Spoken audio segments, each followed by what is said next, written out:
ओम शांति। आज हम आत्माएं साक्षीपन कैसे बने उस पर विचार सागर मंथन करेंगे।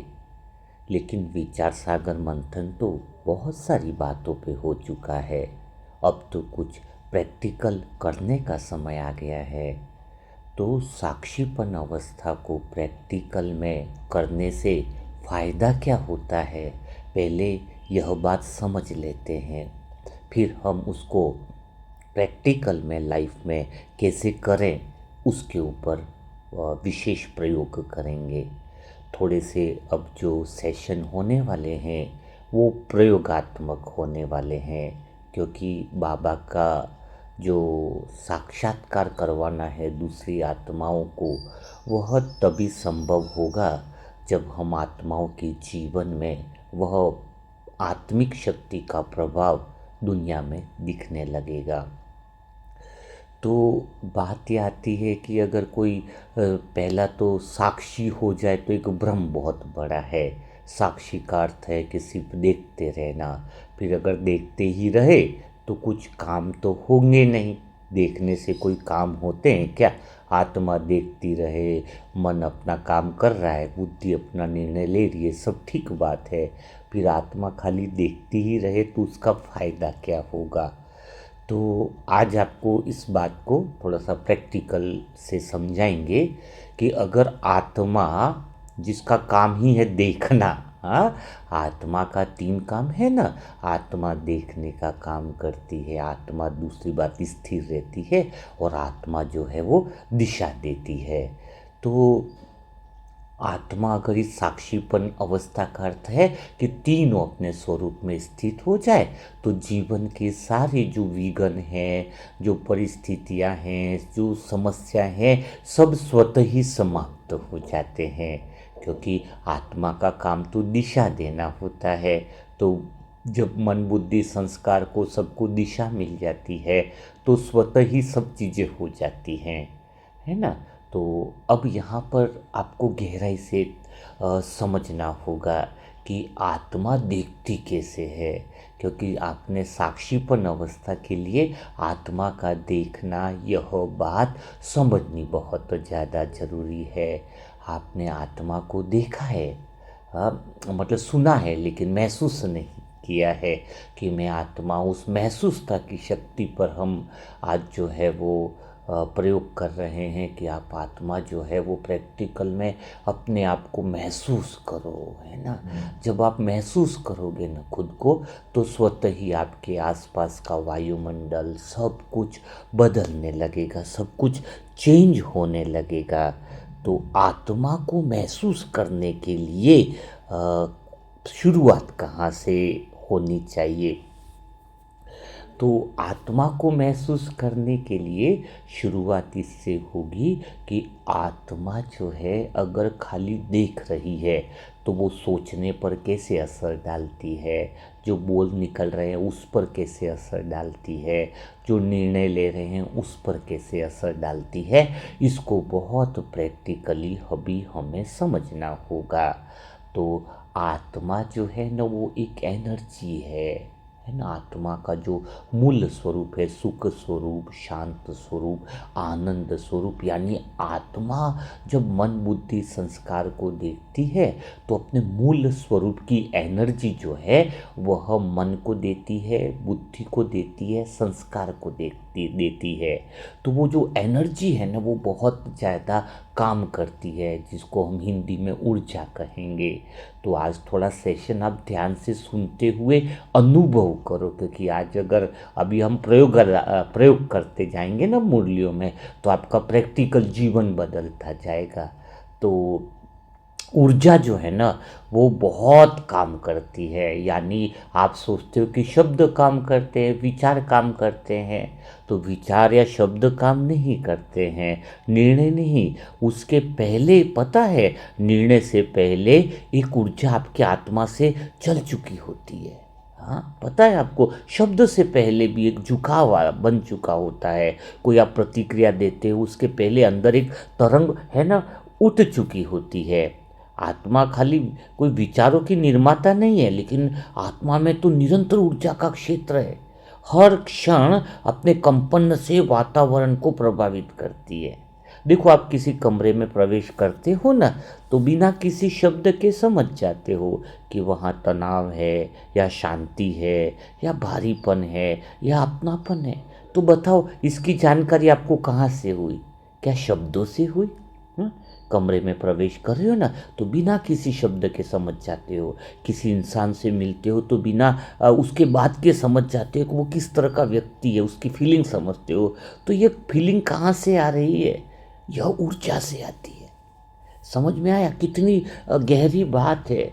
तो आत्मा की जो ऊर्जा है ना, बाहर इतना प्रभाव डाल सकती है कि वो निर्णय पर, संबंध, स्वास्थ्य और समय के अनुभव को भी आकार दे सकती है। लेकिन उसका गहराई समझने की ज़रूरत है, क्योंकि आत्मा को समझने की कोशिश करी अभी तक, आत्मा को महसूस करने की शक्ति, महसूस करने की कोशिश नहीं करी है।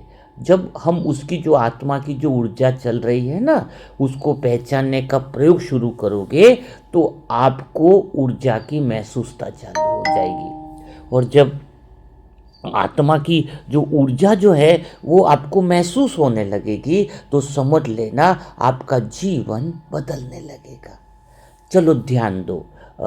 जैसे अभी आप किसी व्यक्ति के बारे में सोचते हो ना, तो पहले विचार आता है या पहले अंदर कोई खिंचाव आपको महसूस होगा, या कुछ गर्माहट सी होगी, कुछ अलग सा महसूस होगा, है? तो आप देखो, किसी के बारे में भी सोचो, या तो एकदम प्रेम का महसूस हो जाएगा किसी इंसान के बारे में सोचने से, या किसी में थोड़ा सा नाम लेते ही उसके बारे में सोचने से पहले उससे थोड़ा सा गुस्सापन महसूस होगा, हल्का मतलब घबराहट या बेचैनी महसूस होगी। अलग अलग व्यक्तियों को आप नाम लो तो महसूसता जो है वो ऊर्जा है। उस ऊर्जा के आधार पर ही हम निर्णय लेते हैं, उस ऊर्जा के आधार पर ही हमारे विचार बनते हैं। तो यहाँ पर आपको समझना चालू करना पड़ेगा कि ऊर्जा जो है वो सोच से पहले चलती है। क्या समझना होगा? ऊर्जा जो है वो सोच से पहले चलती है, ऊर्जा जो है वो निर्णय से पहले चलती है, ऊर्जा जो है वो संस्कारों से पहले चलती है। यहीं से आपके जीवन का असली नियंत्रण शुरू होता है। जब शांति से बैठते हो, आत्मा और अपनी ऊर्जा को पहचानना सीख लेती है ना, तो वो परिस्थितियों की गुलाम नहीं रहती है। तो हम अभी आज के सेशन में ही समझेंगे, हाँ, कि कैसे ऊर्जा रिश्तों में बहती है, कैसे ऊर्जा समय को फैलाती है, कैसे ऊर्जा शरीर में काम करती है।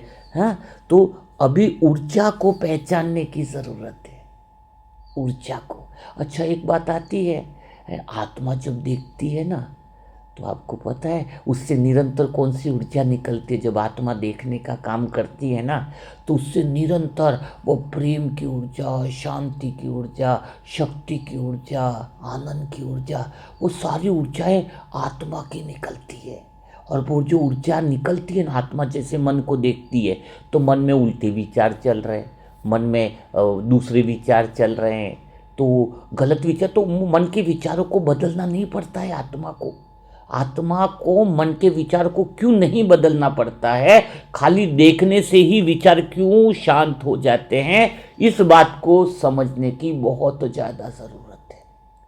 जैसे ही आत्मा जो है अपनी ऊर्जा से, मतलब जैसे देखती है ना आत्मा, तो उसका एक ऊर्जा क्षेत्र है आत्मा का, शांति का ऊर्जा। जैसे आपको बताया ना कि किसी इंसान से मिले तो आपको ऊर्जा तो महसूस होती है ना, सुख की, दुख की, अशांति, तो पहले ऊर्जा के आधार पर ही तो बोल निकलते हैं। ऊर्जा ही, विचार से पहले ऊर्जा ही काम करती है।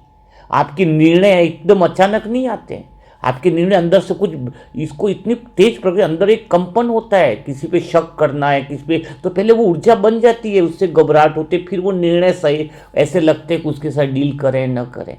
तो सारा खेल ऊर्जा का है। और जब आत्मा देखती है ना विचारों को, तो क्या होता है, उस स्थिति में रह करके खाली देखती है, विचारों को बदलने की कोशिश न करे, विचारों को कुछ करने, तो जब उस तरीके से देखती तो स्वतः ऊर्जा का प्रवाह चलता है। और जैसे ही मन को देखती कि इस मन में ऐसा कुछ चल रहा है, तो धीरे धीरे मन शांत होने लगता है। वो खाली विचार से पहले एक जगह होती है, पता है आपको?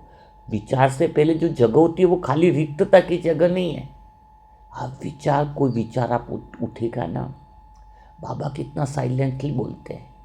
वो जो साइलेंस है ना बाबा का गहरा, वो पहले उनकी ऊर्जा का प्रकंपन होता है, और उस ऊर्जा के प्रकंपन के बाद शब्द ऑटोमेटिक बनते हैं। विचार स्वतः ही निर्माण होते हैं, बाबा निर्माण नहीं करते हैं।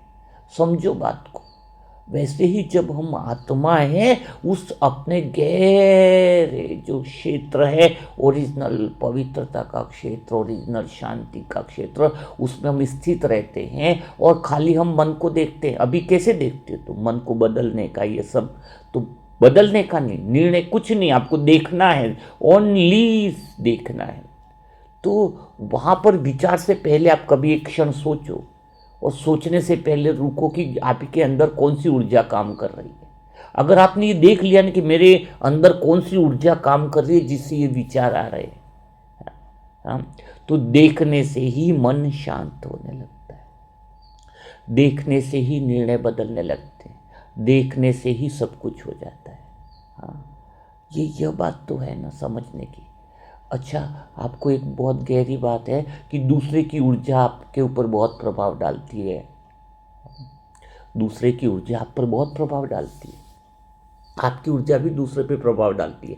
दूसरा कोई अलग कोई सोच रहा है, कहीं वातावरण भारी है, तो तुम्हारी ऊर्जा भी भारी हो जाएगी।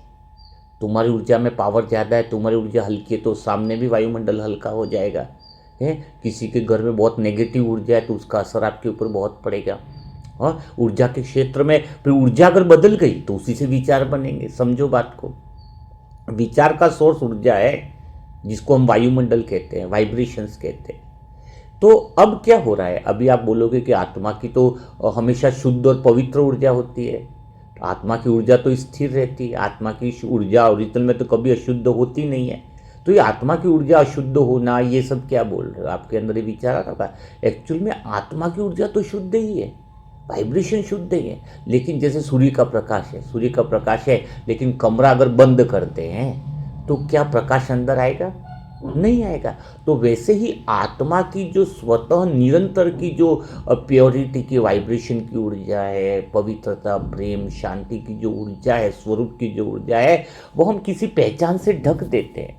मैं ये हूँ, मैं वो हूँ, या मन के अनुभव की ऊपर छाया पड़ जाती है, निर्णय की छाया पड़ जाती है, तो फिर वो वाइब्रेशन धुंधले हो जाते हैं। वो वाइब्रेशन जो है वो उसके ऊपर ढक दिया गया है, ओरिजिनल आत्मा की ऊर्जा के वाइब्रेशन पर यह ढक दिया गया है।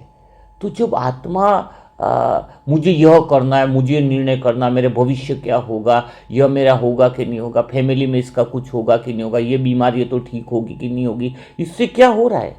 इससे तुम्हारी ओरिजिनल ऊर्जा ढक चुकी है। और ओरिजिनल ऊर्जा बाहर निकलना, अभी आप सोचोगे मुझे खाली देखने से शरीर की बीमारी कैसे ठीक होगी? अरे बीमारी कैसे ठीक होगी? आप बोलोगे मेरे प्रश्न बहुत है, मैं इस प्रश्नों का उत्तर कैसे लूँ? प्रश्न तो हमेशा आता रहेंगे, बीमारी हमेशा आती रहेगी। तो सदाकाल का इलाज तो सतयुग कर रहा है ना। तो अभी कैसे इलाज होता है ये समझो, देखने से इलाज कैसे होता है। अगर एक प्रकाश, सूर्य का प्रकाश किसी अंधेरी जगह पर चला जाए तो क्या अंधेरा रहेगा? अंधेरे को मिटाने के लिए कोई मेहनत करने की जरूरत है? तो वो प्रकाश की जो वो प्रकाश है ना, वो अंधेरे को स्वतः ही समाप्त कर देता है। जो प्रकाश है वो अंधेरे को स्वतः ही समाप्त कर देता है। तो सोचो जरा, जब वो प्रकाश जो है तो स्वतः समाप्त कर देता है, इसका अर्थ क्या है? कि जब आत्मा साक्षी होती है, देखती है कि कोई मुझे किसी चीज़ से कोई मतलब नहीं, कोई निर्णय से कोई आशा नहीं है, संसार से इच्छा नहीं, अपेक्षा नहीं, वो तो ऑलरेडी पूर्ण रूप है। आत्मा का तो संपूर्ण स्वरूप है। मन में कोई भी उल्टे सुलटे विचार आ रही है, उससे पहचान नहीं बनाएगी। आत्मा अपने मूल स्वरूप की पहचान में रहेगी कि मुझे तो दिशा देनी है। मन में उल्टे विचार आ रहे सुधा, पर मेरे को बस वो मन को शक्ति देनी है, बुद्धि को वो ऊर्जा देनी है, और संस्कारों को ऊर्जा देनी है। तो आत्मा की ऊर्जा से जब मन कनेक्ट रहता है, आत्मा की ऊर्जा से जब बुद्धि कनेक्ट रहती है, तो घर का वायुमंडल भी बदल जाता है। आप कहते हो कि घर के लोग बदलते नहीं, बदलते नहीं, क्योंकि तुम बदलते नहीं की इच्छा का वो परत आपने लगा रखी है आत्मा के ऊपर, तो वो ऊर्जा तो बाहर जा ही नहीं रही है।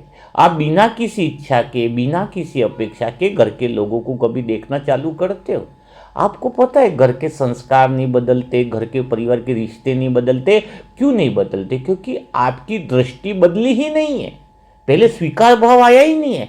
आप क्या सोचते हैं? आप ओम शांति में गए और आप घर में भी सबको इसी से देखते हो, नजरिए से, ये भी अच्छे बोलने चाहिए, ये सत्य बोलने चाहिए, इनको बुरा नहीं बोलना चाहिए, इनको दुख नहीं बोलना चाहिए। अरे तुम्हारा वायुमंडल अलग है, उनका एनर्जी का अलग है, तो तुम्हारी दृष्टि बदलनी चाहिए, तुम्हें लोग बदलने चाहिए, ऐसा क्यों सोचते हो? आप ये सोचो कि मैं जाके वहां बदलाऊं तो ये लोग क्यों बदले, मेरी दृष्टि पहले बदलें तो सब कुछ बदलना चालू होता है। आपकी सोच और दृष्टि बदलती नहीं। आप अपने अनुसार सबको चलाना चाहते हो, परिवार में अपने रिश्ते अपने अनुसार चलाना चाहते हो। मैं बदल गया, अब ये भी ऐसे कर दे। क्यों बदले वो? क्यों बदले वो? पहली बात है, क्यों बदले वो? तुम अपनी दृष्टि बदलो कि दृष्टि यह है कि सब कुछ अपनी जगह सही है। अर्थात क्या है इसका अर्थ? कि तुम अपनी आत्मिक दृष्टि में आ जाओ कि मैं शांत स्वरूप ऊर्जा हूं, आनंद स्वरूप ऊर्जा हूं और मुझे किसी से भी तनाव नहीं है। जब आपकी ऊर्जा इस घर के वायुमंडल में बिखरेगी तो वो ऊर्जा का प्रभाव सभी आत्माओं पर पड़ेगा। अब आपके रिश्तों में हस्बैंड के साथ, पत्नी के साथ, पति के साथ कैसा रिश्ता हो रहा है, बच्चों के साथ, ये बदले वो बदले, इसमें ये सुधार हो, इसमें ये परिवर्तन हो, ये सब तो मन की बात है। और ये क्यों हो रहा है आपको? अच्छा चलो, पति बदले, बच्चा बदले, ऐसा क्यों हो रहा है? क्योंकि आप जैसे आप बच्चे को याद कर रहे हो, पति को याद कर रहे हो, तो आपके अंदर एक खिंचाव होता है। विचार बाद में करो, आप विचार रिश्तों में देखो, बाद में करो। विचार से पहले आपके अंदर एक खिंचाव होता है, एक कंपन होता है, वही ऊर्जा है, वो वाइब्रेशन है। आपने उसके लिए क्या वाइब्रेशन अंदर क्रिएट कर रखे बदलने के तो फिर मन और भाव है। आत्मा की ऊर्जा आपकी कहाँ निकली? आत्मा तो सिर्फ देखने का काम कर रही है। आप आत्मिक स्थिति में कहाँ पे हो? काम क्यों नहीं कर रहा वाइब्रेशन? आप आत्मा जो जैसा है उसको स्वीकार करो, स्वीकार करो जो जैसा है, किसको भी नहीं बदलना। कोई मांगे राय तो राय दो, बिना मांगे राय न दो। अब बोलने से कोई बदलने वाला नहीं, क्योंकि उनके समझाने से तो मन जो है वो थोड़ी देर के लिए बदलेगा, लेकिन ऊर्जा से जो आत्माएं बदलेंगी परिवार में, वो सदा काल के लिए बदलेंगी। वाइब्रेशन बहुत बढ़िया काम करेंगे। आपके अंदर इतनी बड़ी, जो भगवान वरदान कहता है कि तुम मास्टर सर्वशक्तिवान हो, तुम पवित्र स्वरूप हो, तुम ये हो, तो उसका अर्थ नहीं समझते आप।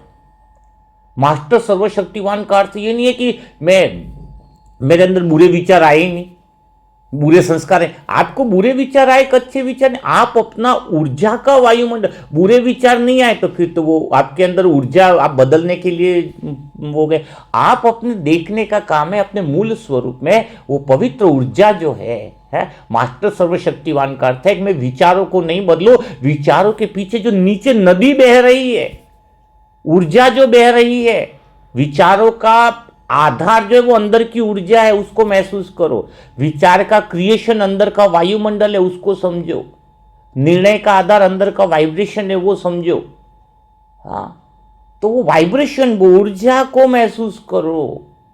वो ऊर्जा वास्तव में जिंदगी बदल देती है, वो ऊर्जा शरीर को बदल देती है, वो ऊर्जा दुनिया को बदल देती है। बाबा क्यों कहता है कि स्व परिवर्तन सो विश्व परिवर्तन? बाबा साक्षी रहने के लिए क्यों जोर देता है? साक्षी मतलब तुम कुछ करो ही नहीं, बाबा तो ऐसा बोल रहा है ना। इसका अर्थ कुछ करो नहीं, उसमें सब कुछ समाया हुआ। कुछ नहीं करोगे तो तुमसे शक्तियां निकलेगी, ऊर्जा निकलेंगी, और तुम्हारा ध्यान है करने पर। मैं कुछ करूंगा नहीं तो दुनिया में होगा कैसे? मैं कुछ करूंगा नहीं तो घर चलेगा कैसे? मैं कुछ करूंगा नहीं तो जिम्मेदारियां चलेंगी कैसे? मैं अगर किसी को समझाऊंगा नहीं तो बच्चे बदलेंगे कैसे? मैं किसी को कुछ बोलूंगा नहीं तो घर में धन की समस्या खत्म कैसे होगी? तो तुमने खुद ही तुम्हारे दुश्मन बने हुए हो, ऊर्जा के प्रवाह को रोक रहे हो। तुम कुछ करते, अगर तुम्हारे कुछ करने से परिवार बदल जाता, चलो ठीक है, तुम्हारे कुछ करने से रिश्ते बदल जाते, तुम्हारे कुछ करने से समस्या खत्म हो जाती, तो इतने साल हो गए तुम कर रहे हो, फिर बदले क्यों नहीं? इतने साल हो गए, तुम्हारे रिश्ते बदले क्यों नहीं? बात ये बताओ, मुझे क्लियरली बताओ। तो कुछ करने से नहीं बदल रहे, कुछ नहीं करने से बदल जाएंगे। समझो बात को, कुछ नहीं करने से बदल जाएंगे। कुछ नहीं करने का अर्थ है कि बाबा कहता है ड्रामा हर सेकंड कल्याणकारी है। तुम्हें किसी को कुछ बदलना नहीं है, अर्थात बदलना नहीं है। इसका अर्थ क्या हुआ कि तुम्हारी जो काम है, तुम्हारा रोल है आत्मा का, कि तुम्हें निरंतर पवित्रता की ऊर्जा देनी है, निरंतर शांति की ऊर्जा देनी है, प्रेम की ऊर्जा। प्रेम की ऊर्जा देने का अर्थ ये हो गया ना कि तुम किसी एक को, घर में सदस्य को विशेष प्रेम दे रहे हो, संसार की अन्य आत्मा को प्रेम नहीं दे रहे हो। इसका मतलब तो तुम्हारे पास पहचान का वो चश्मा लगा हुआ है। अभी तो तुम्हारी ऊर्जा निकल ही नहीं रही है, तुम्हारे खुद के वाइब्रेशन रुके पड़े हैं। वो तो अशुद्ध ऊर्जा होगी ना। एक को प्रेम दे रहे हो, एक को नहीं दे रहे हो, वो तो मोह की ऊर्जा है ना तुम्हारी। तो तुम अपने बच्चे को भी मोह की ऊर्जा दे रहे हो, प्रेम की ऊर्जा कहाँ दे रहे हो? अगर तुम खाली अपने बच्चे को ही प्रेम कर रहे हो, पड़ोसी के बच्चे को प्रेम नहीं कर रहे हो, तो तुम्हारे बच्चे के पास कौन सी ऊर्जा पहुंच रही है? आप सोचो जरा। एक पड़ोसी का बच्चा, एक तुम्हारा बच्चा, तुम्हारे पास 2 चॉकलेट है। अब तुमने अपने बच्चे को बढ़िया वाली 10 वाली चॉकलेट दे दी, पड़ोसी के बच्चे को 5 वाली। मैं तो कहता हूं भाई भाई के बच्चे में देखो ना, 2 भाई के बच्चे हैं, सामने आ गए, एक तुम्हारा बच्चा एक भाई का बच्चा है, तो पहले अपने वाले बच्चे को वो बड़ी वाली चॉकलेट दे देंगे, भाई के बच्चे को छोटी चॉकलेट। अब बताओ, तुम चॉकलेट तो दे दी, तुम अपने बच्चे को कौन सी ऊर्जा दी? क्या तुमने पवित्रता की ऊर्जा दी? क्या तुमने प्रेम की ऊर्जा निकली? नहीं, तुम्हारे खुद की ऊर्जा के ऊपर मोह की ऊर्जा का चश्मा लगा हुआ है, जिससे तुमने उसको ओरिजिनल ऊर्जा को ट्रांसफर ही नहीं किया। तुम्हारा बच्चा चॉकलेट तो खा लेगा, लेकिन वो चॉकलेट भी उसके मन की ऊर्जा को भी रोकने वाली है, उसके अंदर विकार पैदा करने वाली है, उसकी आत्मिक स्थिति को घटाने वाली है, क्योंकि उसका मन आत्मा से दूर होगा, है ना। उसका मन क्या होगा? आत्मा से दूर होगा। तो समझने वाली बात क्या है? बात समझो, विचारों के नीचे जो सोर्स है विचारों को पैदा करने वाला, वो ऊर्जा है। संस्कारों के नीचे जो पैदा होने वाली चीज है वह ऊर्जा है। तो आपका ध्यान तो ऊर्जा पर होना चाहिए ना। आपका ध्यान तो ऊर्जा पर होना चाहिए। तो अब ये ऊर्जा जो है आत्मा की, देखना मन, एक बात अंदर फिक्स होना कि मैं ऊर्जा को पहचानूं। देखना माना कि जब मैं किसी व्यक्ति के बारे में सोच रहा हूं तो उसके पहले शांति से देखो, प्रयोग करो, देखो कि मेरी कौन सी ऊर्जा निकल रही है, कौन सी ऊर्जा में क्या आपको महसूस हो रहा है। किसी के घर में जाओ, खाली देखो क्या महसूस हो रहा है। किसी के इंसान से मिलो तो देखो, तो आपको खाली देखने से ऊर्जा बदल जाएगी। ये सबसे बड़ी बात है। आप खाली ऊर्जा को पहचान दोगे ना कि यहां पर ये अंधेरा है, तो देखने से ही आपका सूर्य का प्रकाश अंदर चला गया। आप ऊर्जा को पहचानो। अगर मुझे किसी इंसान को याद करके हल्का सा तनाव आ रहा है, तो खाली मैं देखूं, यार उसको देखते ही मुझे तनाव आ रहा है, देखने से ही वो ऊर्जा बदल जाएगी। आपके तो काम विकार खत्म नहीं होता। वो काम विकार भी तो एक ऊर्जा है, काम विकार भी तो एक ऊर्जा है। उस ऊर्जा को देखो कि मेरी ओरिजिनल ऊर्जा जो है वो देखो, और वहां पे जो ऊर्जा बन रही है, विचार तो काम विकार का बाद में आता, पहले अंदर वो वाइब्रेशन बनता है। समझो, ऊर्जा का खेल है, एनर्जी का खेल है। पूरी सृष्टि एनर्जी पर टिकी हुई है, और आपकी प्योर वाइब्रेशन पूरी सृष्टि को बदलने की ताकत रखते हैं। घर तो बहुत छोटी चीज है, गली मोहल्ले भी छोटी चीज है, पूरा विश्व पर आप वो ऊर्जा बिखेर सकते हो, लेकिन बिना किसी कंडीशन के, क्योंकि ऊर्जा बिखेरना आपका स्वभाव है, आपका स्वभाव है। समझो बात को। सत्युग में स्वतः निर्णय क्यों अच्छे होते थे? स्वतः ही निर्विकारी जीवन कैसे था? बिना प्रयास के, बिना मेहनत के निर्णय अच्छे थे। यानी किसी वजीर की जरूरत नहीं, किसी की ये जरूरत नहीं। मतलब इसका अर्थ से क्या हुआ? आत्मा अपनी नेचुरल फ्रीक्वेंसी जो थी, नेचुरल जो ऊर्जा है, उसका मूल स्वरूप जो परम धाम से आई, उस स्वरूप के अनुसार ही वह ऊर्जा बिखेर रही थी, और उसी ऊर्जा के अनुसार मन चल रहा था, उसी ऊर्जा के अनुसार बुद्धि चल रही थी, उसी ऊर्जा के अनुसार संस्कार चल रहे थे। हाँ, मन सीधा जुड़ा हुआ ही था, आत्मा की ऊर्जा से जुड़ा हुआ था। आत्मा से कनेक्शन कट होना यानी कोई बीच में कोई तार थोड़ी लगा जो कट जाएगा। कोई लोग सोचते हैं मन आत्मा से हट गया, मन आत्मा से कट गया। क्या कट गया? क्या हट गया? क्या हट गया और क्या कट गया? यही तो बात समझने की है। ऊर्जा तो यहां पर देखो। अच्छा, सबसे बहुत मैं थोड़ा सा अगर बात करूं, आपको थोड़ा गहराई में लेकर के जाऊं, तो एक बोलना भी, मौन ऊर्जा, जैसे आप साइलेंस कहते हैं, कोई लोग साइलेंस में रहो, साइलेंस में रहो। अगर मन में शोर चल रहा है, बुद्धि में निर्णय उलटपटांग कर रहे हो तो वो आप आत्मा की वो चलेगा उलटपटांग कर, लेकिन आप आत्मा की जो साइलेंस ऊर्जा मौन ऊर्जा है ना, वो तो अंदर के शोर को समाप्त कर देती है। आत्मा की ऊर्जा में इतना पावर है, मौन की ऊर्जा। अब आप ऊर्जा की भाषा समझ लो, ऊर्जा की एक भाषा है। आप बोलते हैं बाबा मुझे जवाब नहीं देते बाबा, अरे बाबा तो निरंतर इतना जवाब देते हैं। अगर उनकी ऊर्जा को आप महसूस कर लो ना, वो प्रेम की ऊर्जा, वो शांति की, वो प्रकंपन की, तो उस ऊर्जा से निकलने का दिल ही नहीं करेगा। लेकिन आप शब्दों में आना चाहते हो, और शब्द से पहले ऊर्जा। शब्द का निर्माण ऊर्जा से हो रहा है, वाइब्रेशन से। किसी के प्रति आपके अंदर एक द्वेष की ऊर्जा उत्पन्न हुई, तभी तो आपके शब्द निकलेंगे खराब।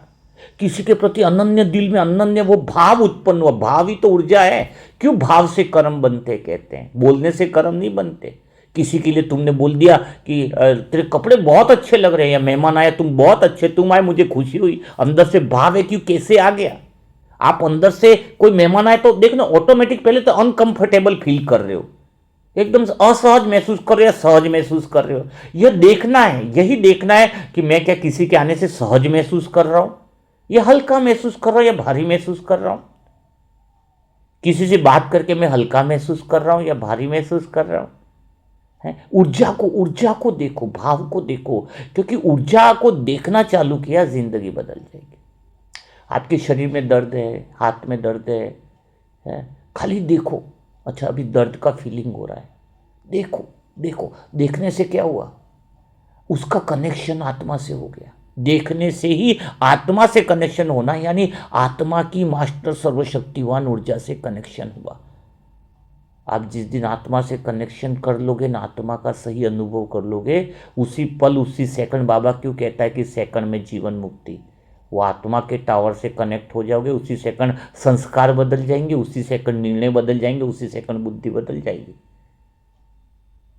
क्यों पुरुषार्थ का कोई कोई लोग सालों से पुरुषार्थ करता है, कोई 1 घंटे में भी आत्मा से कनेक्शन बना लेगा।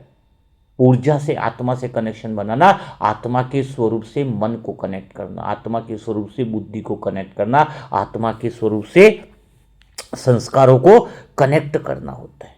वो ऊर्जा काम करती है।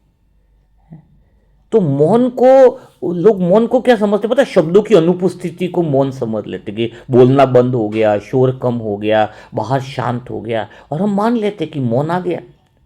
पर यह मौन नहीं है, यह केवल शब्दों का रुकना है, समझो। वास्तविक मौन कौन सा होता है, वास्तविक साइलेंस किसे कहते हैं, वास्तविक साइलेंस उसे कहते हैं जहां आत्मा अपनी ही ऊर्जा को सुनने लगती है। जब विचार धीमे पड़ते हैं तब भी भीतर ऊर्जा चल रही होती है, खाली नहीं हो जाता है अंदर कुछ भी।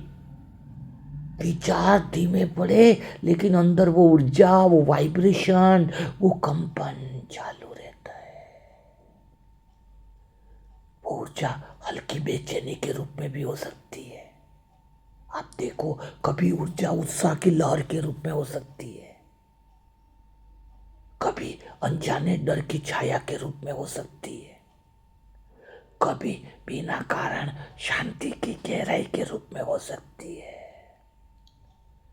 यदि आत्मा केवल शब्दों पर ध्यान दे तो यह छोटा जो प्रवाह है ना ऊर्जा का, वो पकड़ में नहीं आता है। मौन वह स्थान है जहां यह ऊर्जा का प्रवाह स्पष्ट होने लगता है, बिल्कुल स्पष्ट होने लगता है। अभी आप एक सरल प्रयोग कर सकते हो। अभी इसी क्षण आप जो है ना, किसी भी विषय पर सोचने की कोशिश मत करो, कोई भी विषय ले लो, सोचो मत। और यह भी कोशिश ना करो कि मन खाली हो जाए, दोनों कोशिश मत करो कि मन खाली हो जाए। क्योंकि कई बार क्या सोचते पता है कि मैं सोचना नहीं है, लेकिन लक्ष्य क्या बना देते कि मेरा मन खाली हो जाए। खाली नहीं, भीतर में हल्का सा कंपन, हलचल या ठहराव महसूस होता है ऊर्जा का। जैसे आप शब्द रोकते हो ना, विचार रोकने की एक कोशिश होती है, तो उसमें ऊर्जा को देखना है।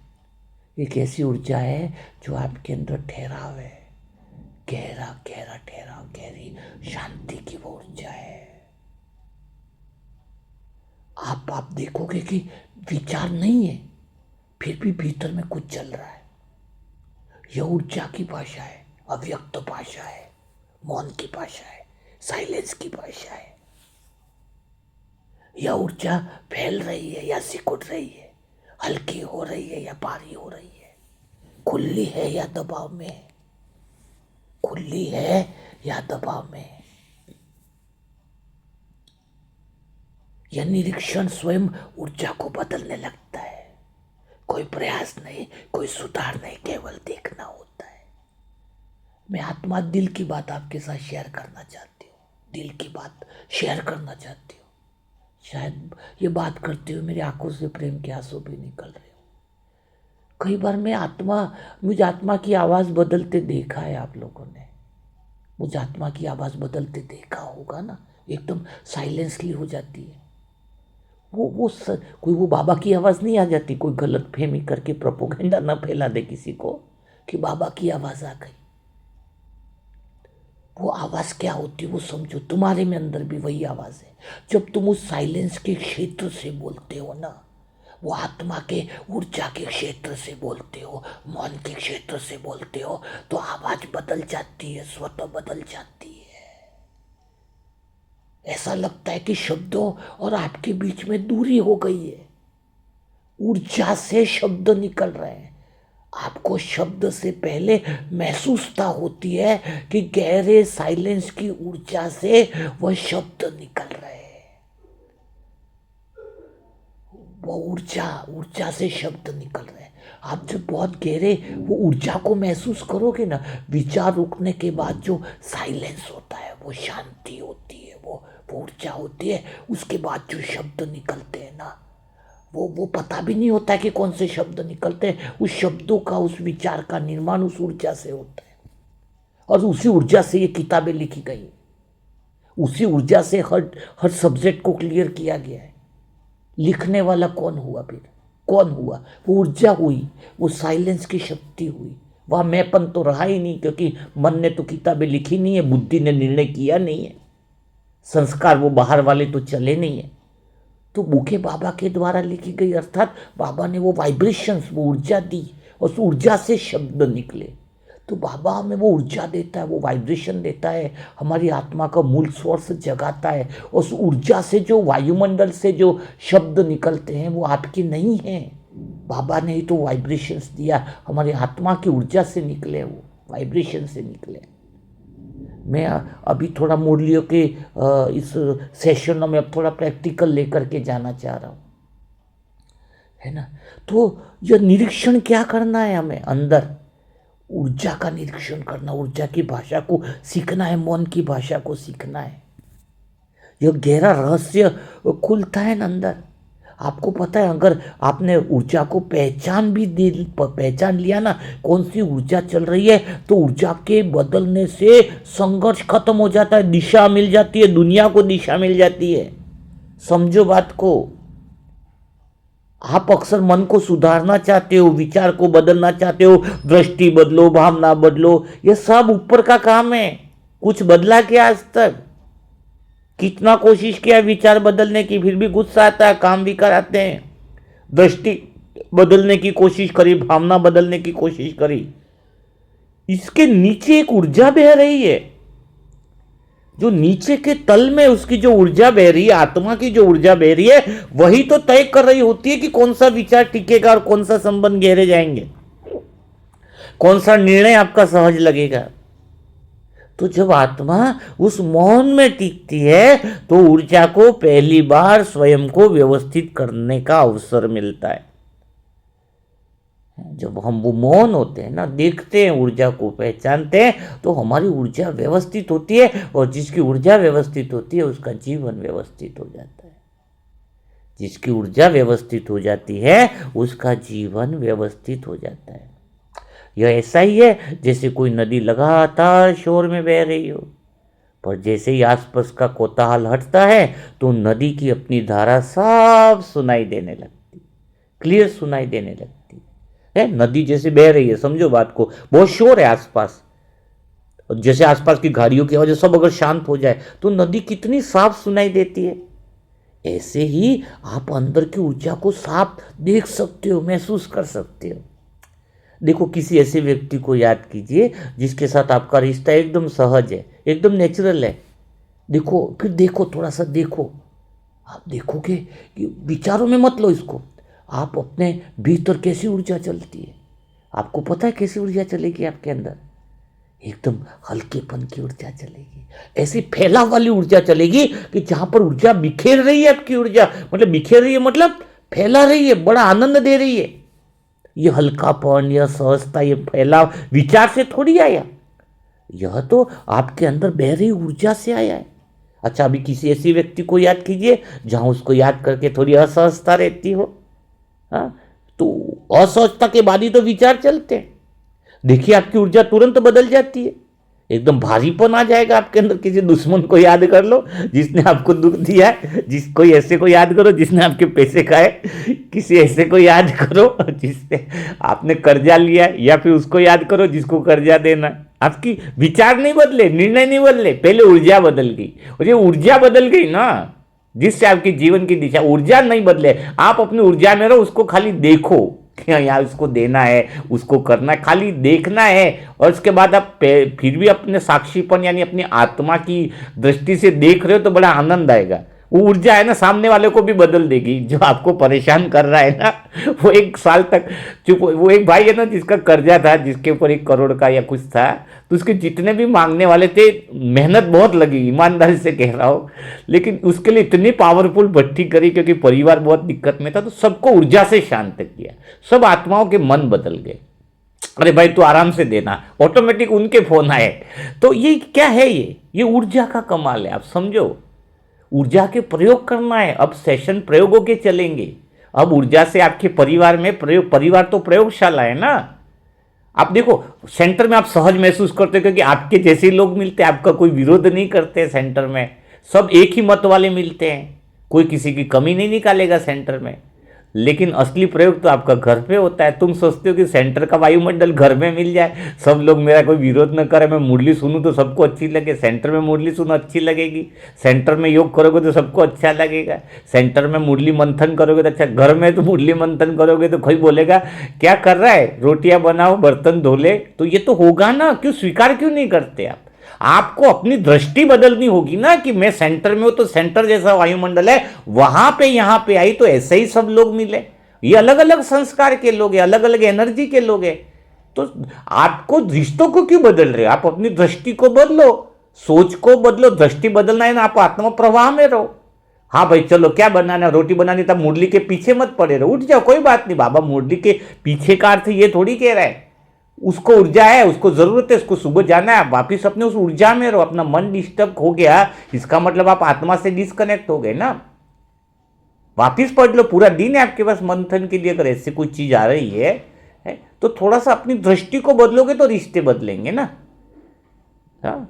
आप अंदर से चल रहा है ना, आपका जो कुछ है, तुम बाहर दिखावापन ज्यादा करते हो और अंदर चेंजिंग कम हो रहा है। बाबा के बच्चों में एक बहुत बड़ी चीज ये हो गई है, नियम अच्छी बात है लेकिन नियम है अंदर के।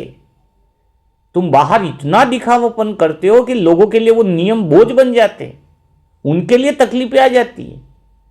आप बाहर से हल्के रहो और अंदर से वो ऊर्जा निकालो, अंदर से फव्वारा बन जाओ, टैंकर के टैंकर ऊर्जा निकले अंदर से, अपने स्वरूप से, कि मुझे किसी से शिकायत नहीं है, मुझे किसी से कुछ प्रॉब्लम नहीं है, मैं आत्मा अपने मूल स्वरूप में हूं, अपनी ऊर्जा बिखेर देख रही हूं। प्रॉब्लम क्यों नहीं है? क्योंकि आपका काम ही नहीं है प्रॉब्लम में किसी के टांग अड़ाना, आपका काम है देखना, और देखने से आपकी ऊर्जा निकलेगी। आप देखते रहो बस। मूर्ति देखती है ना, अपनी यादगार क्या बनी है? मूर्ति तो बनी है। देखते रहने से ही ऊर्जा निकल रही है चारों तरफ। जो भी आत्मा आती, दुखी, अशांत, परेशान, चोर भी आएगा तो भी मूर्ति भगा थोड़ी देती है, भाई तू तो चोर है, तू गलत कर्म करके आया, मेरे मंदिर में मत आना। मूर्ति क्या भगाती है? तो आपकी यादगार क्या है? देखना। देखने से आपकी ऊर्जा निकलती रहेगी, साक्षी आपके मूल स्वरूप में रहो। लेकिन आप जैसे टांग अड़ाना चालू करते हो, ये ऐसा नहीं वैसा होना चाहिए, इसको 3 दिन से देख रहा हो, ये बदला क्यों नहीं, तो फिर आप तो मूर्ति से नीचे भक्त में आ गए ना। मूर्ति स्थान पर रहती है ना, साक्षी रहती है ना, मूर्ति देखती है ना। तो तुम्हें देखने का काम करना है, टांग क्यों अड़ा रहे हो? समझे बात को? तो यह परिवर्तन जो है वो शब्दों से नहीं आता है, ऊर्जा का सीधी ऊर्जा से बातचीत होती है। यहीं से आत्मा समझने लगती है कि वह किस वातावरण में खिलती है और किस वातावरण में सिकुड़ती है। जब वो ऊर्जा की भाषा को समझने लगती है तो उसको पता चलता है यहाँ पे मुझे थोड़ा सिकुड़न हो रहा है, यहाँ पे मेरे को फैल रही है ऊर्जा। तो यहाँ जो बातें जो चल रही है ना वो एक्चुअल में कोई भाषा नहीं चल रही है। मैं आपको कोई सेशन नहीं करवा रहा हूँ, मैं तो आपको एक मौन का एक दरवाज़ा दिखा रहा हूँ, साइलेंस का। कोई लोग साइलेंस साइलेंस कहते हैं, साइलेंस का सही अर्थ समझा रहा हूँ। साइलेंस तो एक ऐसा दरवाज़ा होता है जहाँ से ऊर्जा दिखाई देने लगे, जब आपको ऊर्जा और वाइब्रेशन की पहचान होने लगे। नहीं तो साइलेंस तो कुछ करो ही नहीं, तो साइलेंस कैसे रह सकती है आत्मा? आत्मा अगर देखो परम धाम में बैठी है तो आत्मा देखेगी नहीं, क्योंकि आत्मा जो है उसको देखने के लिए कुछ है ही नहीं। अब यहाँ पे भूमिका में रोल में है आत्मा, और आप बोलो कि आत्मा साइलेंस में बैठी कुछ करे नहीं। अरे कुछ करे नहीं, 3 काम तो आत्मा करेगी, करने ही है, उसका रोल है ना। ये भी ड्रामा में रोल है। जो अपने रोल को पहचान ले उसके लिए ड्रामा कल्याणकारी है। यहाँ पे समझो बात को। जैसे कोई किसको डॉक्टर का रोल दिया और वो स्टेज पे रोल कौन सा निभा रहा है? लेडीज का रोल निभा रहा है, बताओ। वो फटीचर का रोल निभा रहा है, तो उसको वो तो सभी लोग भी बोलेंगे ये कौन सा एक्टर आ गया। तो तुम्हारे आत्मा का रोल करने के लिए तो आए हो ड्रामा में, तो ड्रामा बढ़िया लगेगा ना। तो आत्मा का रोल देखना है तो देखना तो है ही है ना। हाँ, लेकिन आत्मा का काम किसी के अंदर रुकावट पैदा करना नहीं, आपको देखना है खाली जो चल रहा है उसको। हाँ, बस एक बात पक्की कर लो आज से, एक महीना भी कर लो, जो चल रहा है उसको देखना है बस। और देखना भी कैसा है? बिना किसी निर्णय के, बिना मतलब निर्णय तो चल रहे हैं ना बुद्धि, उसके प्रभाव में आपको नहीं आना, पहचान नहीं बनानी। ये अच्छा है ये बुरा है, तोलू मत के तराजू लेके मत चलो बाहर। ये अच्छा है बुरा, तो आपकी ऊर्जा रुक जाएगी, क्योंकि पहचान की ऊर्जा ने आपकी ओरिजिनल ऊर्जा को ढक देगी।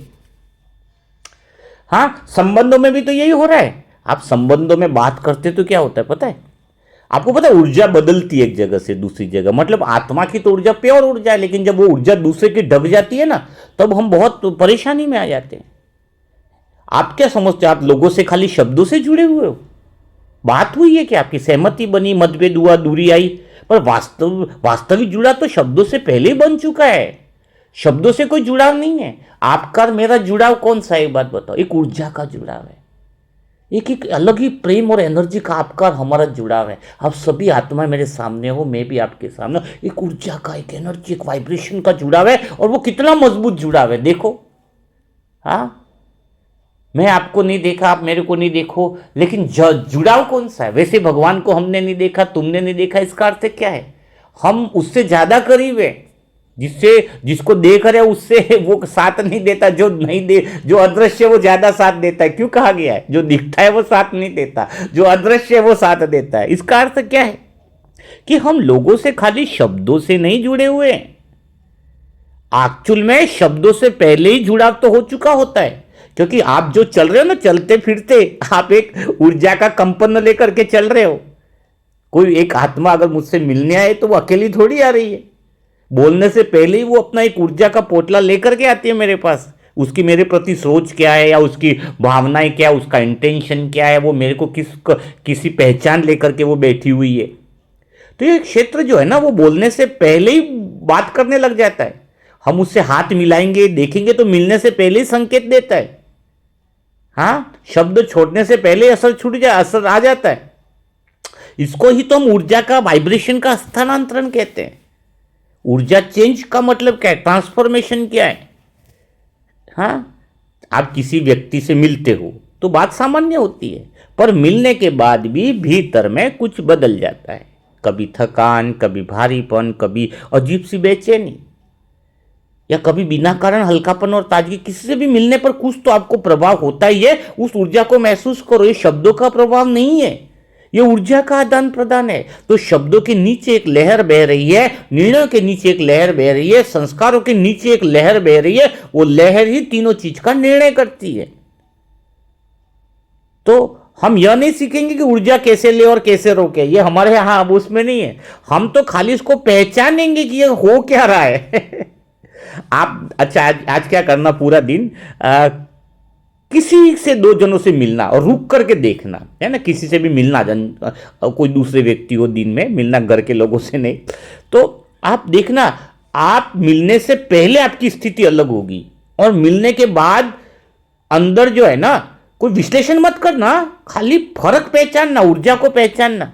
या तो बहुत अच्छे से हो जाओगे, कुछ आत्माओं से मिलने के बाद आपको लगेगा कि आपकी ऊर्जा और फैल रही है, मतलब प्रेम की वाइब्रेशन बने, पवित्रता की वाइब्रेशन बने।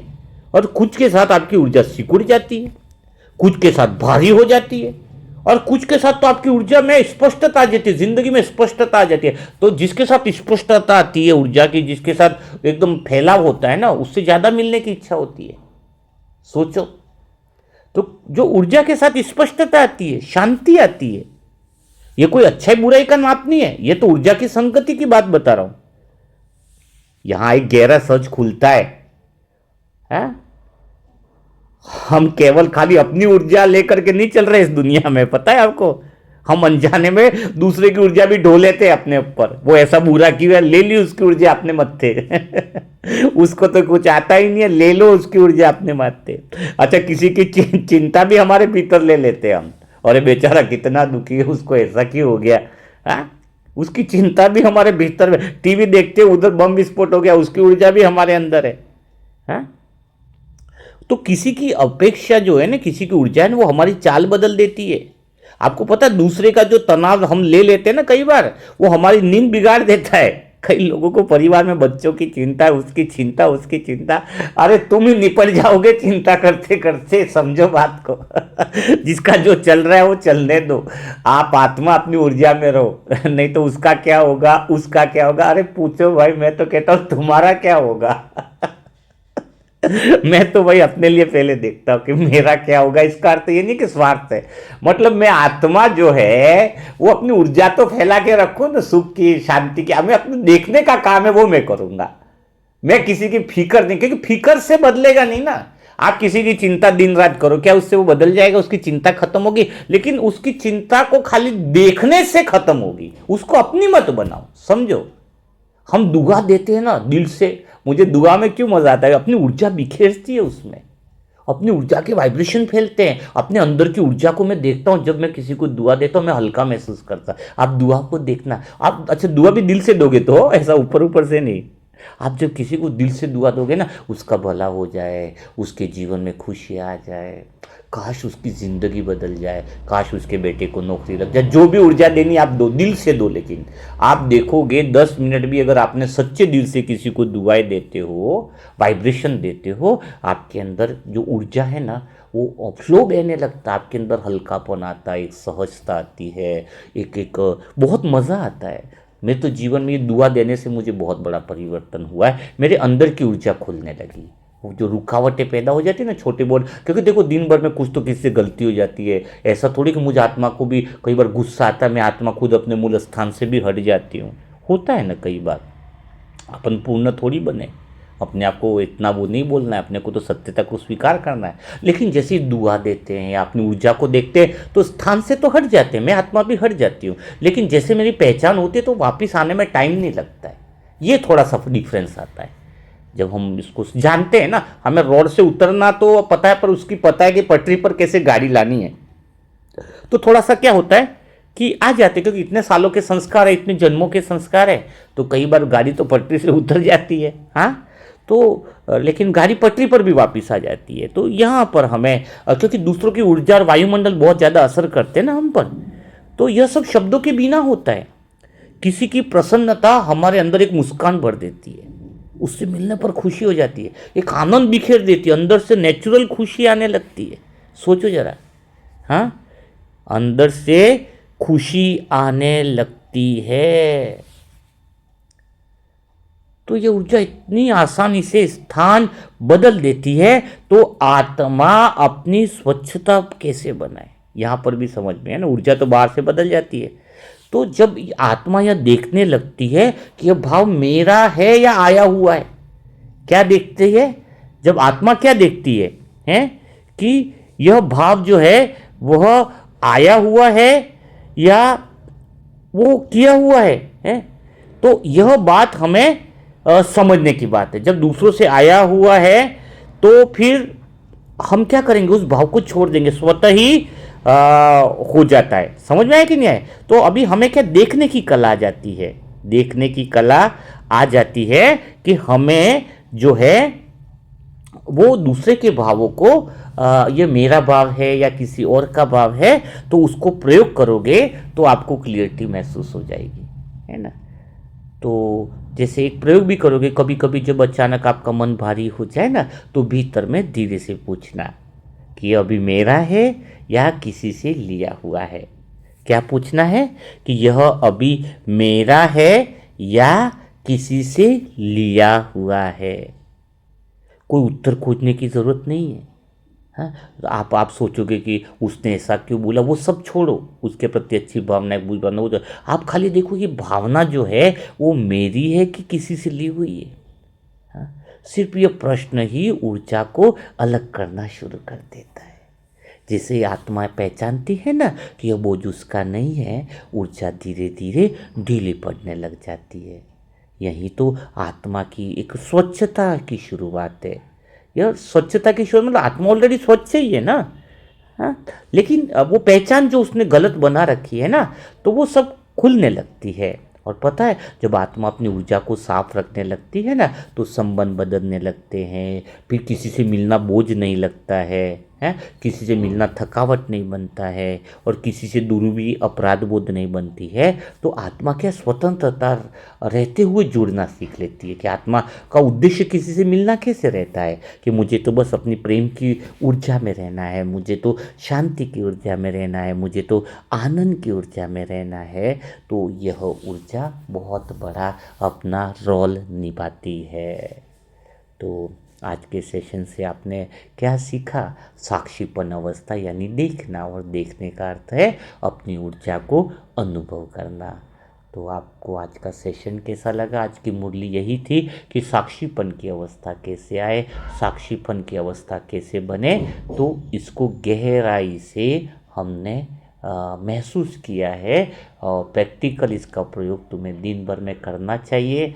जब तुम यह प्रयोग करोगे तो आत्मा समझना अलग है, आत्मा की महसूसता जो है वह चालू हो जाती है। अगर आपको ये प्रैक्टिकल और प्रयोगात्मक जो बातें आपको बताई जा रही हैं, अगर ये बातें का टोन या लहजा या भाषा समझ में आ रही हो, अच्छी लग रही हो, तो कल से जो है मुरली मंथन आपको प्रैक्टिकल में ये कैसे प्रभाव हो रहा है, परिवार में रिश्ते कैसे बदलें, मोबाइल से क्या इफेक्ट हो रहा है उसको कैसे छुड़ाएं, है ना।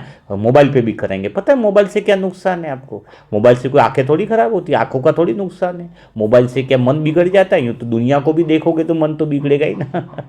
तो मोबाइल से मन कैसे बिगड़ता है, असर क्या पड़ता है, वो हम फिर टॉपिक लेंगे। क्योंकि जहाँ पर मन की उत्तेजना ज़्यादा चलती है वह आत्मा से दूर हो जाता है मन।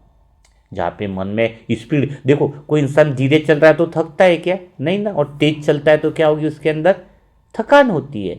तेज चलेगा तो मन जब प्रकृति के सौंदर्य को देखता है, नदी को देखता है, तो वो आत्मा की ऊर्जा से कनेक्ट ही रहता है। उसको बोलना नहीं पड़ता कि मैं आत्मा हूं, लेकिन वो मन या आत्मा की ऊर्जा से कनेक्ट ही रहता है। तो कनेक्ट रहने के कारण उसमें थोड़ी शांति रहती है, धैर्यता रहती है, मन भीतर की तरफ आता है, बाहर देखते हुए भी भीतर से कनेक्ट रहता है। लेकिन मोबाइल ऐसी खतरनाक चीज़ है कि वहाँ पर मन जो है निरंतर खोजता रहता है, बाहर के फास्ट गति से अभी आगे कौन सा दृश्य, तुरंत स्क्रॉल करता है वो, एक रील के बाद दूसरी, अब क्या होने और क्या होना है, दूसरी तीसरी रील, वो मन इतना तेज होता है, उसमें इतना तेज होता है, इतनी वो उतना ही भीतर से डिस्कनेक्ट होता जाता है। ऐसी आत्मा में चिड़चिड़ापन बहुत होता है, ऐसी आत्मा कहीं प्रेजेंट टाइम में उपस्थित नहीं होती, ऐसे टाइम के ऐसे वाले मोबाइल देखने वाले लोगों की मन की एकाग्रता नहीं रहती। हाँ, मोबाइल पे मुरली मंथन सुन रहे हो, कुछ चीज़ कर रहे हो, लेकिन उसमें भी कनेक्शन पूरा, थोड़ा सा मुरली मंथन सुन रहे हो और दूसरी चीज़ के नोटिफिकेशन का व्हाट्सएप पे मैसेज आ गया, आपका ध्यान जा रहा है, किसने बुला लिया कर लिया, तो आप वो भी मुरली मंथन सुनना भी एकाग्रता नहीं, वो भी भटकाव है। बार बार व्हाट्सएप पे नोटिफिकेशन देखने की किसको बहुत आदत है, 1 घंटे में खाना खाएंगे तो देखेंगे क्या मोबाइल पे आ रहा है, वो आत्मा मन उसका भीतर में उतर ही नहीं सकता। ऐसी आत्माओं के लिए राजयोग है भी नहीं। जो मोबाइल ही पीछे हैं, उसको तो मैं कहता हूँ कि कोई मुरली मंथन सुनने से कुछ फ़ायदा नहीं है ना। तो मोबाइल का माया का अर्थ ये नहीं कि मोबाइल से देखकर, मोबाइल से मन की उत्तेजना बढ़ जाए, मन की स्पीड बढ़ जाती है, और मन जितना स्पीड होगा फिर वो कितना भी बोलेगा अंदर से खालीपन लगेगा। आप 2 घंटा मूवी देखो, 6 घंटा मूवी देखो, तो मूवी देखने का तरीका आपकी कौन सी दृष्टि से आप देख रहे हो। मुरली मोबाइल पे देख रहे हो, कौन सी दृष्टि से मुरली सुन रहे हो। ऐसा नहीं कि मोबाइल पे हम अच्छी चीज़ सुन रहे हैं, लेकिन मोबाइल की मुरली सुन रहे हो लेकिन उस समय कोई डिस्टर्बेंस ना हो। हाँ, आप बिल्कुल शांति से उसी पर आपका एकाग्रता होनी चाहिए, आपका भटकाव नहीं है। तो आप क्या चीज़ देख रहे हो वो इंपॉर्टेंट नहीं, आप किस दृष्टि से कौन सी जगत से आप देख रहे हो। आत्मिक दृष्टि में साक्षी होकर के कोई चीज़ देख रहे हो तो कोई दिक्कत नहीं आ रहा। उसमें उलझ गए हो, स्क्रॉल कर रहे हो, बार बार रीलें देख रहे हो, ये कर रहे हो, वो कर रहे हो, तो इससे तो मन की बेचैनी बहुत ज़्यादा बढ़ जाती है। उसके विचारों की स्पीड मन में विचार स्पीड ज़्यादा है, यानी वो आत्मा से डिसकनेक्ट है, उसकी ऊर्जा से डिसकनेक्ट है। ये पहली पहचान है। ये काम विकार या इच्छा या दूसरे जितने भी विकार हैं, सारे विकारों का जो मूल जो कारण है मन का आत्मा से डिस्कनेक्ट होना। मन जैसे आत्मा से डिस्कनेक्ट होता है वो अशांति फील करता है, अधूरापन फील करता है, और फिर वो बाहर भागता है इसको पूरा करने के लिए। बाहर तो ऐसी कोई चीज़ है नहीं जो पूरी हो जाए, है ना। तो और जो आत्माएं, अभी इसकी बुक नहीं डलेगी ऐप में। कारण कैसा है कि जैसे आपको रोज की बुक रोज डालते हैं तो मुरली मंथन लोग ध्यान से नहीं सुनते। ऐसे कई लोगों की बातें आई हैं, हम तो बुक ही पढ़ लेते हैं भाई सर जी अब तो मुरली की जगह, क्योंकि बुक में सारी बातें मिल जाती है। इसलिए बुक जो है वो आपको 1 महीने के भीतर में उस मुरली की बुक डाली जाएगी, ताकि क्या होगा कि आप, क्योंकि सुनना बहुत ज़्यादा ज़रूरी है ना, सुनना संतुलन जरूरी है, सुनना पढ़ना, हाँ तीनों चीज़ें जरूरी है ना। तो आपको जो है वो मुरली मंथन, ताकि आप दिल से सुन पाओ। बाबा की श्रीमत रहती है कि पहले मुरली मंथन सुनो, इसके बाद विचार सागर मंथन करो। पहले विचार सागर मंथन करो ऐसा बाबा ने नहीं बोला है, इसलिए पहले ये मुरली मंथन सुनना सबसे पहली श्रीमत आती है। तो मुरली मंथन ताकि आप सुनो, ताकि हम बुक 2-3 बार, ऐसे तो दूसरी बुकें तो डेली एक डलेगी, है ना। तो बाकी जो बुकें हैं वो और डलेगी। तो प्ले स्टोर पे ऐप है आत्मा की यात्रा ऐप, उस पर आप जो है डाउनलोड कर सकते हो। इस ऐप का अगर लिंक चाहिए तो वीडियो के डिस्क्रिप्शन में आपको इसका लिंक मिल जाएगा, जहां से आप प्ले स्टोर पे इस ऐप को डाउनलोड कर सकते हो। निःशुल्क रूप में बाबा की बहुत सारे ज्ञान की बुकें हैं जो उस पूरे मनसा परिवार में सहयोग से लिखी गई है। बहुत अच्छे अच्छे लेखक और लेखिका है उसमें, तो उन सब का फायदा उठा सकते हो। और जो नई आत्माएं व्हाट्सएप ग्रुप से अपने पुरुषार्थ बढ़ाने के लिए जुड़ना चाहती है, उनके लिए मोबाइल नंबर है 7202921969। इस पर ओम शांति लिखें और नेम लिखे, सेंटर का एड्रेस लिखे, तो उन्हें व्हाट्सएप ग्रुप में शामिल कर दिया जाएगा। तो कल फिर हम मुलाकात करेंगे नए रहस्यों के साथ, नई बातों के साथ, नए मुरली मंथन के साथ। तब तक के लिए सभी भाई बहनों को ओम शांति, ओम शांति, ओम शांति।